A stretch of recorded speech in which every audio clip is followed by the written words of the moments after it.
Mas começar essa história, cara, com 13 anos, indo para a igreja 3 vezes por semana, a pé, 1h30, lá em Lins, para ir. Eu vejo a trajetória como se eu estivesse fazendo hoje. Isso é vivo na minha vida. Bicicletinha? Né? Não, para começar a pé primeiro, indo para a igreja 3 vezes por semana a pé, 1h30 para ir, 1h30 para voltar. Quantos anos tinha? Isso desde a infância, mas eu estou me lembrando disso aqui com 12, 13 anos. E eu vendendo coxinha, que foi uma iniciativa da dona Alzira, minha mãe, lá em Lins, na Vila Cinquentenário, que é uma periferia lá de Lins, e eu me tornei o maior vendedor de coxinha que Lins teve na história.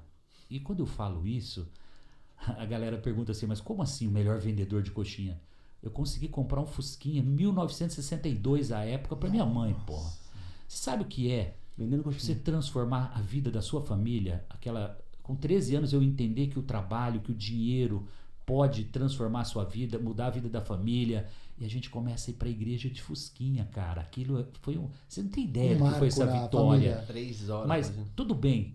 De vez em quando a gente tinha que dar uma empurradinha, porque o Fusquinha 1962 era 6 volts a bateria dele.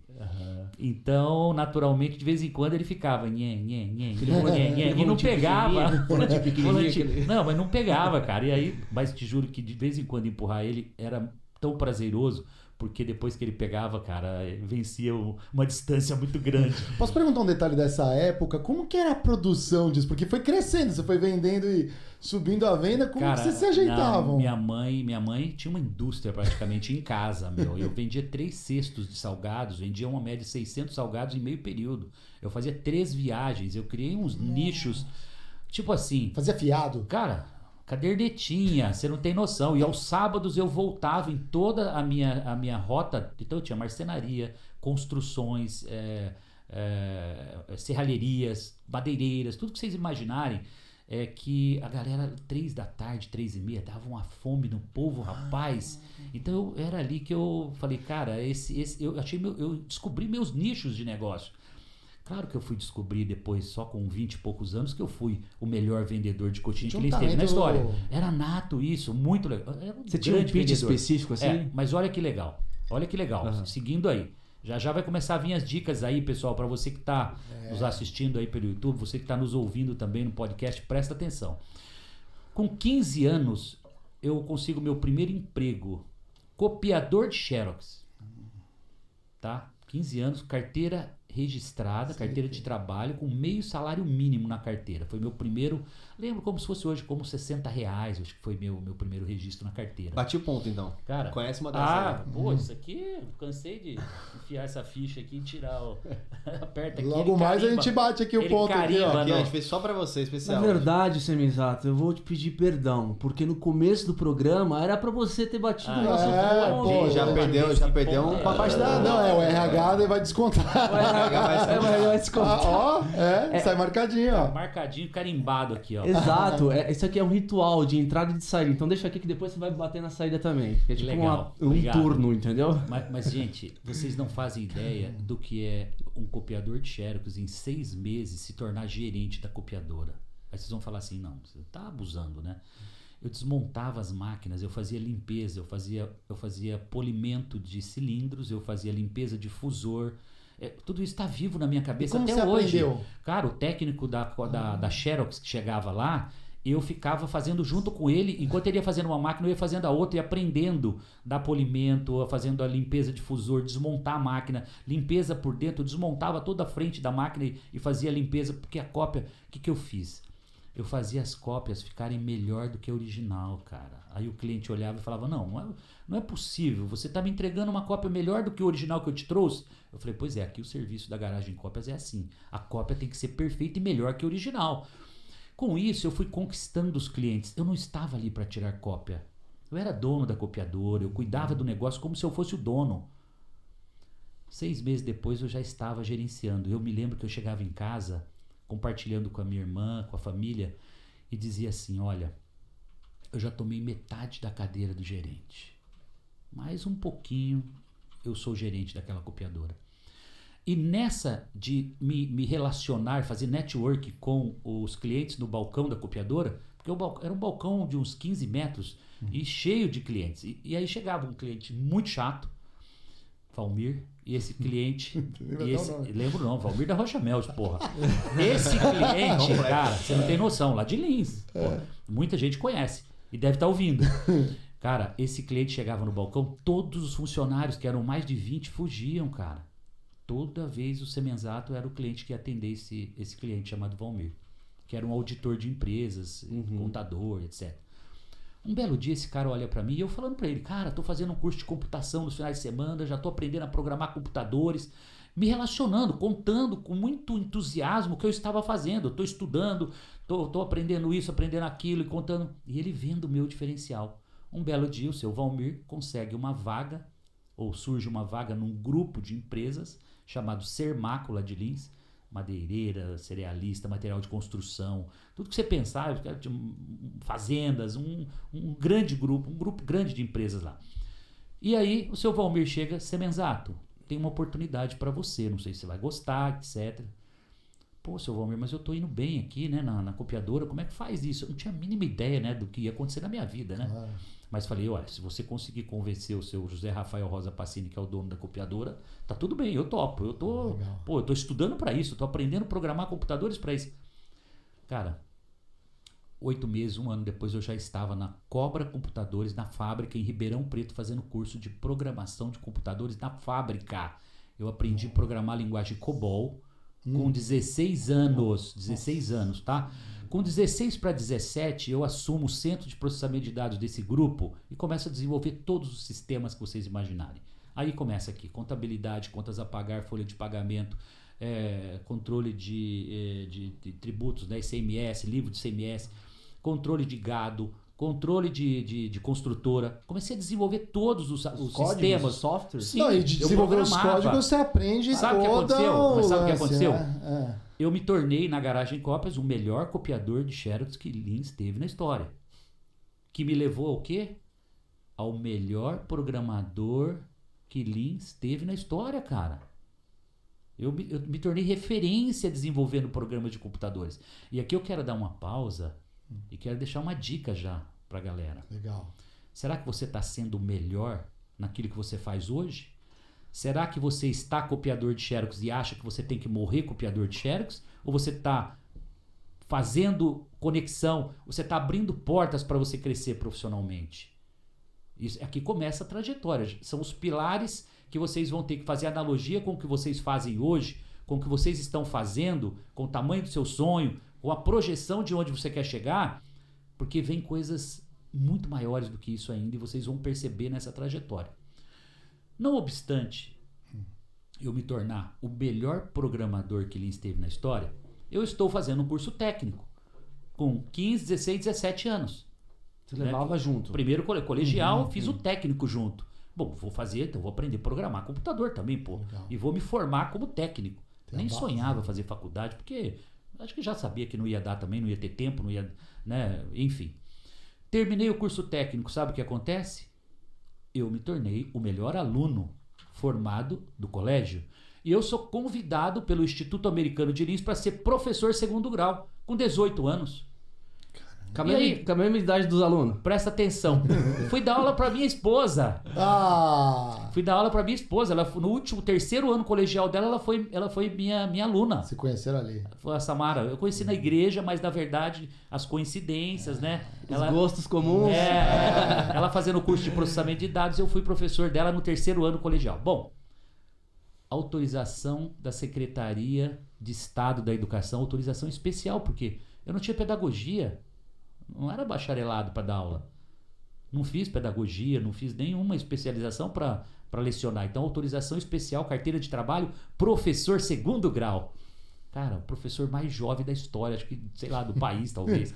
E eu chegava na sala dos professores, me conectando com os professores de 20, 30 anos de IAL, de Instituto Americano, como se eu fosse um professor veterano, cara. Me conectando, chegava na sala dos professores lá em cima, como se eu fosse um professor de 20 anos de vida ali, de carreira. Nessa hora não era mais fusquinha já. Já era... Não, eu estacionei com 18 anos uma CBR 450 Custom azul, aquela carenagem na frente inclinada. Alguém deve se lembrar dessa. O que é aquilo, meu? Azul com faixa amarela. Que é aquilo? Aquilo foi. Então, assim. Um marco, né? Pra quem passava, olhava. Pensa bem, o garoto com 18 anos estaciona uma CBR 450 Custom.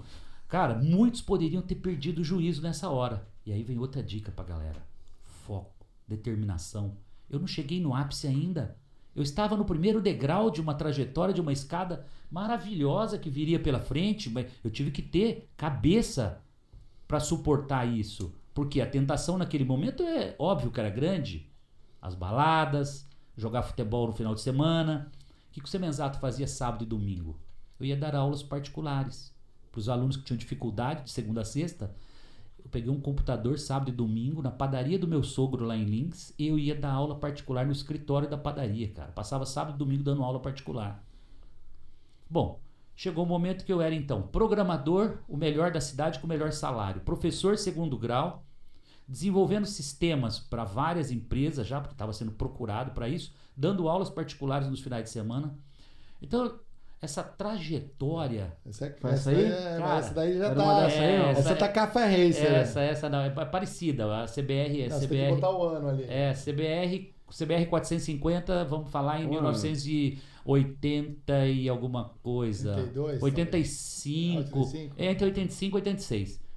Talvez apareça a foto exata dela aí. É um azul Guidão com faixa assim, branca. Não, essa daí já é estilo Café Racer. Essa é muito moderna. Yeah. Quando eu, então, me torno professor segundo grau, para mim, e programador durante esses 5 anos, dos 17, 18 até os 22, eu fiz o maior MBA da escola da vida. Porque eu aprendi a desenvolver esse tema e conheci todos os departamentos de uma empresa por dentro. Contabilidade, ativo, passivo, depreciação... Tudo que você imaginar. Compras, vendas, tudo, pedido, estoque, planejamento. Aí contas a pagar, contas a receber, planejamento, né? Curva ABC do estoque, preço médio, preço de última compra. Vamos dolarizar agora para poder acompanhar o preço por dólar. Então, cara, eu fiz o maior MBA da escola da vida. Eu me preparei para tudo. Com 23 anos, eu olho para tudo aquilo. Eu morava no melhor bairro já da cidade de Lins.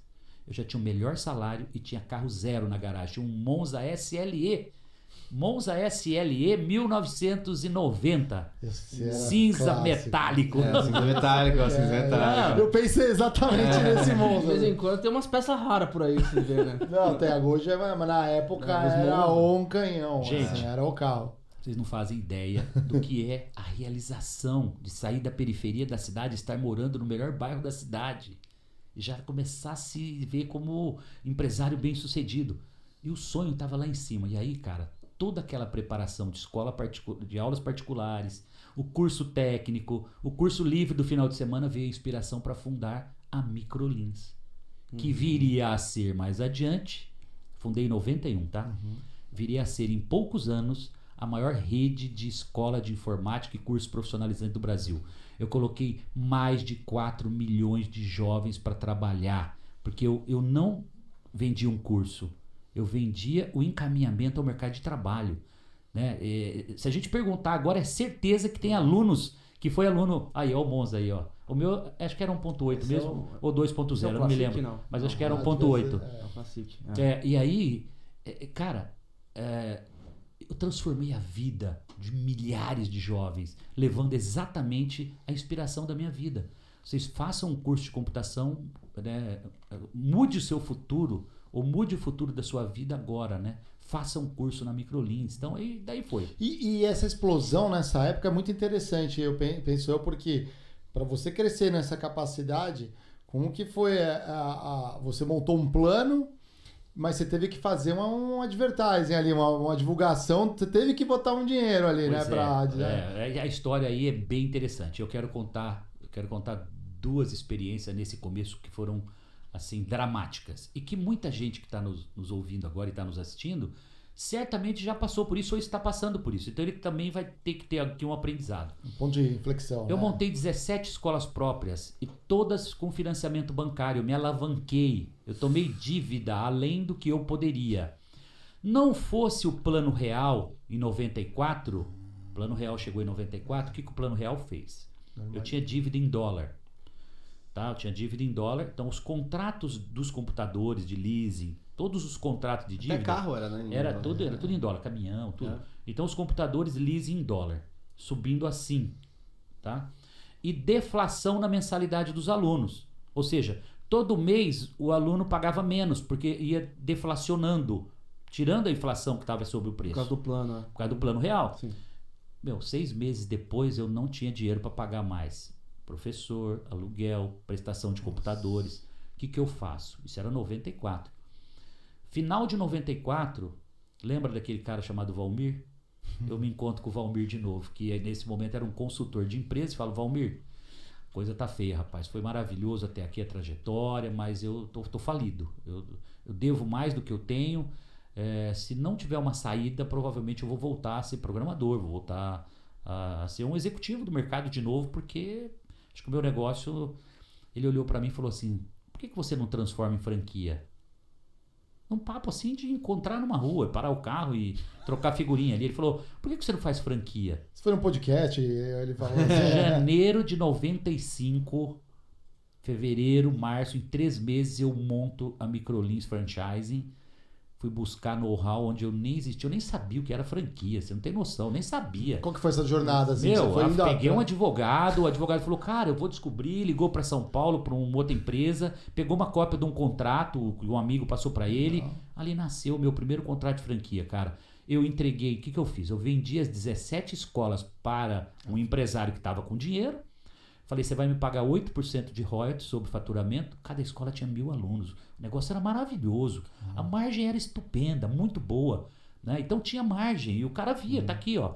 Enfim, eu dava um monte de garantias pro cara, né? Se não for verdade esse faturamento, você não me paga o royalties. Botei tudo em contrato mesmo, porque eu confiava no negócio. Alguns meses depois, 3 meses, 4 meses, eu passei todas as 17 e comecei a receber royalties. Dali pra frente, nunca mais eu parei de crescer.